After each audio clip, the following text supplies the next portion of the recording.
आपको लगता है मोदी जी कायर प्रधानमंत्री? नहीं, कायर प्रधानमंत्री नहीं है, ये सबसे मजबूत प्रधानमंत्री है। और ये लोग 85,000 करोड़ के मालिक है मुलायम सिंह यादव, 55,000 करोड़ के मालिक है लालू यादव। ये अपने घर से दाना बेच कर लाए थे। तथ्य और आंकड़े दिखा जाता है, आपके भावना से नहीं चलेगा यह देश। मेरा नाम डॉक्टर विकास कुमार है। अच्छा डॉक्टर साहब, मुझे ये बताइए, जिस तरीके से मोदी जी ने देश को चलाया पिछले 9-10 सालों में, क्या लगता है देश के अंदर कोई बदलाव आपको नजर आता है कि हम आर्थिक स्थिति में कितना भारत मजबूत हुआ है। आज से 9 साल पहले तो हमारी जो अर्थव्यवस्था थी वो क्या विश्व में कहाँ थे, हम 10वें से आउट थे। आज कहाँ हैं, हम 5वें पायदान पाते हैं। और मोदी जी ने कहा है कि अगले 5 साल के अंदर जो है हम टॉप 3 में आ जाएंगे। तो सबसे बड़ी चीज़ है कि हम, आपकी स्थिति हो, मेरी स्थिति हो, देश की स्थिति हो, वो पहले आंकड़े देखे जाते हैं कि आपने कितना विकास किया है। तो आप आर्थिक स्थिति से देखें कि आपका विकास हुआ है, माने भारत का विकास हुआ है, तो निश्चित है कि हर नागरिक का विकास हुआ होगा। और भारत जो 10वें से बाहर था, आज टॉप 5 में हमारा देश आ गया। तो इस आधार पर हम कहते हैं कि इतनी तीव्र गति से अगर कोई विकास किया है तो भारत कहेंगे। आज आप देखेंगे जीडीपी में के देखें या विकास के रेशियो में देखें तो आप अमेरिका 4.7 है, चाइना जो है 2.5 है, जर्मनी जो है 2 के नज़दीक है, और हमारा जो रेशियो विकास करने का जो रेशियो है 6.5 है।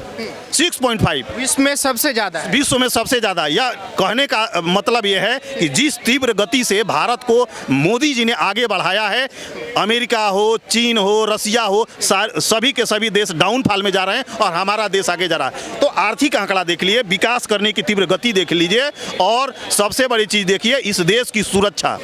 आए दिन जहां बम फटते रहते थे। क्या बदलाव है डॉक्टर साहब, जब से मोदी जी आए 2014 से बाद में क्या बदलाव आया? अब बमबारी क्यों नहीं होती? बमबारी क्योंकि देखिए भारत देश का बहुत मजबूत देश हो गया है। जब आप मजबूत हो जाएंगे तो आपसे कमजोर देश कोई लड़ना चाहेगा क्या? भारत के ज़्यादा से ज़्यादा पैसा जो है कांग्रेस सरकार जो है इलीगल रूप से मदद करते थे पाकिस्तान को, हमने मदद करना बंद कर दिया। तो इसलिए जब हम मजबूत होंगे तो निश्चित है कि दूसरा डाउनफॉल होगा। उसी वजह से पाकिस्तान जो है रोड पे आ गया। पाकिस्तान तो रोड पर अभी और आएगा, अभी और आएगा। जब जब देश में कांग्रेस आई है तब तक पाकिस्तान उभरा है, और जब जब भारत सरकार में, चाहे अटल बिहारी वाजपेयी की सरकार हो या मोदी की सरकार हो, पाकिस्तान जो है भिखमंगा हो। पाकिस्तान तो अपने आप में ही 3 टुकड़े में बंटने वाला। वहाँ के लोग चाहते हैं, पीओके में रोज लड़ाई चल रही है और कह रहे हैं कि नहीं मैं भारत में मिलना चाहता हूँ, और वहाँ के मुसलमान ही कह रहे हैं कि मैं भारत में मिलना चाहता हूँ, मैं यहाँ नहीं रहना चाहता हूँ। तो कश्मीर के बात छोड़िए, वहाँ के लोग कह रहे हैं कि नहीं मिला दीजिए, खोल दीजिए, ये जो है बाघा बॉर्डर और कारगिल बॉर्डर के जो खोलिए, हम लोग वहाँ मिलना चाहते हैं। तो अब तो दूसरा देश कह रहा है कि भैया हम उनसे मिलना चाहते हैं। तो अच्छा, आर्मी को लेके जिस तरीके से विपक्ष लगातार हमले कर रहा है कि भाई मोदी जी की सरकार में देश की आर्मी सुरक्षित नहीं है, तो जनता कहां से सुरक्षित होगी? आर्मी कहां सुरक्षित नहीं है? जिस कि भाई हमले हो जा रहे हैं। हमले कहां हो रहे हैं? जिस देश में, हमारे भारत देश में जब मनमोहन सिंह की सरकार थी तो प्रति वर्ष देखिए लगभग 2000 से ऊपर जो है लोग मारे जाते थे कश्मीर में। आज क्या मारे जा रहे हैं कि इतने रोज बमबारी करता था पाकिस्तान, तो आज बमबारी कर रहा है। 2 स्ट्राइक हुए, उसके बाद जो है पाकिस्तान शांत हो गया, शांत हो गया। तो कहने का मतलब है कि पहले 10 साल मनमोहन सरकार के देख लिए या पूरे 70 साल कांग्रेस का देखिए और 10 साल के देखिए, रेशियो देखा जाता है, तथ्य और आंकड़े दिखा जाता है। आपके भावना से नहीं चलेगा यह देश कि हम कह दें कि भावना से चलेगा। भावना हमारी कहाँ है? यह तथ्य देखेंगे कि हमारे कितने फोर्स के कितने लोग पहले कितने मारे जाते थे, अब तो एकदम नगण्य, इके दुके अगर कोई घटना होती है तो तुरंत उसका जवाब दिया जाता था, जवाब दिया जाता था। अच्छा डॉक्टर साहब, विपक्ष के जो नेता हैं, महागठबंधन के जो लोग हैं, कह रहे हैं कि मोदी जी तो जो है कायर प्रधानमंत्री। देखिए ये लोग बहुरूपिये हैं।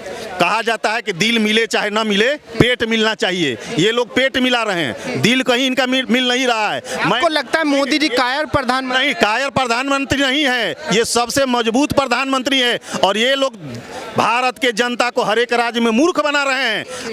अभी गठबंधन किए हुए हैं, और जो केजरीवाल लड़ रहे हैं मध्य प्रदेश में, कांग्रेस लड़ रहे हैं मध्य प्रदेश में, सब एक दूसरे से लड़ रहे हैं और यहाँ पर गठबंधन किए हुए हैं। भारत की जनता मूर्ख है कि वहाँ पर आप केंद्र में गठबंधन करेंगे और वहाँ पर जो है आप लड़ाई करेंगे, आप वहाँ पर भी एक हो जाएंगे। कि हमें तानाशाह हटाना है देश से। मोदी जी का जो शासन है वो एक तानाशाह का शासन है।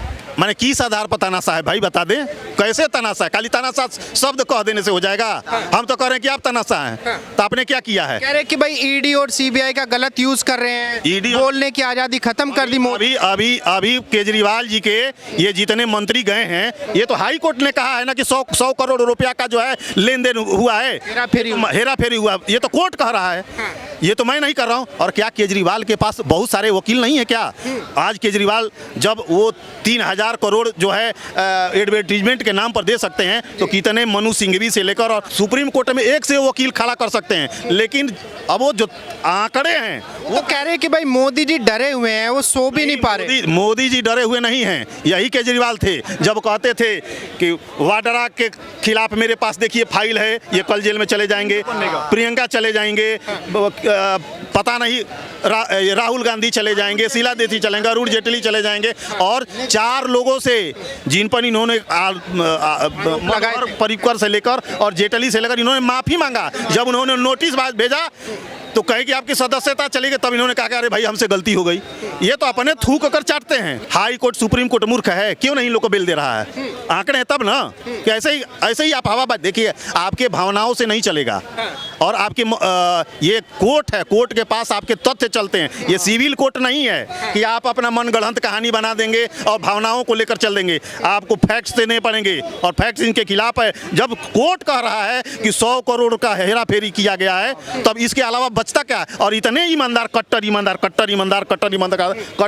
होते तो ये जाकर क्यों नहीं ईडी के सामना कर लेते? आओ मैं ईमानदार हूँ, और छाती ठोक कर जाते। यहीं पर जो है ईडी के ऑफिस में सारा बैरिकेडिंग कर दिया कि मुख्यमंत्री आ रहे हैं, और वो चले गए प्रचार करने मध्य प्रदेश में प्रचार करने। अच्छा डॉक्टर साहब, जितने विपक्षी गठबंधन के नेता हैं कह रहे हैं कि भाई एक चाय वाला देश नहीं चला सकता, उसके लिए विदेश से पढ़ा लिखा आदमी नहीं, ये चम्मच से पैदा हुए हैं, चम्मच लेकर ये पैदा हुए हैं, चम्मच लेकर चांदी का चम्मच लेकर पैदा हुए हैं। यही देख लीजिए, बिहार में देख लीजिए, ये कहते हैं तेजस्वी यादव ये भी जेल जाने वाले हैं।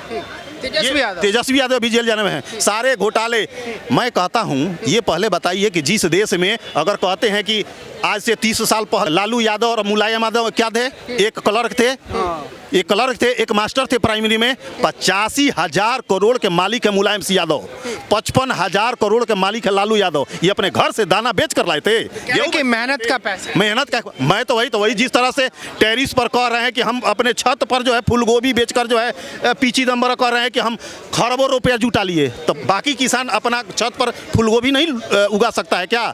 ये सब भ्रष्टाचारी हैं। आपके पास, हमारे पास क्यों नहीं पैसा है? अच्छा, वो बोल रहे हैं कि भाई एक चाय वाला देश नहीं चला सकता। आपको लगता है कि देश चलाने के लिए इंसान विदेश से पढ़ा लिखा होना चाहिए? विदेश से पढ़े तो अखिलेश यादव आए थे, विदेश से न पढ़े हैं, और विदेश से पढ़े राहुल गांधी भी आए हैं। 2017 में अखिलेश यादव जब सरकार छोड़े तो उनका बजट कितना था? 57,000 करोड़ था, 57,000 करोड़। इस साल का आपने 2023 का बजट देखा? 2023 में उत्तर प्रदेश का बजट 5,70,000 करोड़ रुपया का था। कहाँ 57,000 करोड़ और कहाँ 5,70,000 करोड़? तो एक जो जब नहीं पढ़ा लिखा है, इतना विकास का, तुम पढ़ लिख कर क्या किए?